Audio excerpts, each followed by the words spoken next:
আসসালামু আলাইকুম। নেদারল্যান্ডসের বিপক্ষে ম্যাচের তৃতীয় ওভারে বিবিয়ান কিংবার পঞ্চম বলে তানজিদ হাসান তামিম সজোরে ব্যাট চালান। বলটি তানজিদ হাসান তামিমের ব্যাটে লেগে তার হেলমেটে আটকে যায়। তানজিদ তামিম প্রথম অবস্থায় বলটি না দেখেই রান নেওয়ার জন্য দৌড় দেন। পরে যখন দেখতে পান তার বলটি তার হেলমেটে লেগে আছে, তখন থেমে যান। পরবর্তীতে নেদারল্যান্ডসের খেলোয়াড়রা এসে বলটি হেলমেট থেকে বের করে নেন। তানজিদের এমন কাণ্ড দেখে নেদারল্যান্ডের খেলোয়াড়রা রীতিমতো হাসছিলেন।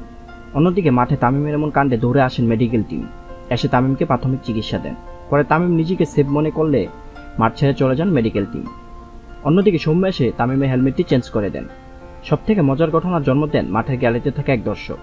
সে তানজিদ তামিমের হেলমেটে বল লেগে থাকতে দেখে রীতিমতো হাসতে হাসতে শেষ হয়ে যান। অনুবীক্ষণ যন্ত্রের মাধ্যমে ব্যাপারটি প্রথমে দেখতে পান তারা, আর এমন দৃশ্য দেখা মাত্রই হাসতে হাসতে প্রায় পাগল হওয়ার মতো অবস্থা হয় তাদের। সেই দর্শক হাত দিয়ে ইশারাতে বোঝাচ্ছিলেন, বল হেলমেটে নিয়ে ঘুরছেন ব্যাটসম্যান, দেখো। আর সেই দর্শকের এমন পাগলাট উদযাপন দেখে গ্যালারিতে থাকা বাকি দর্শকরাও রীতিমতো হাসছিলেন।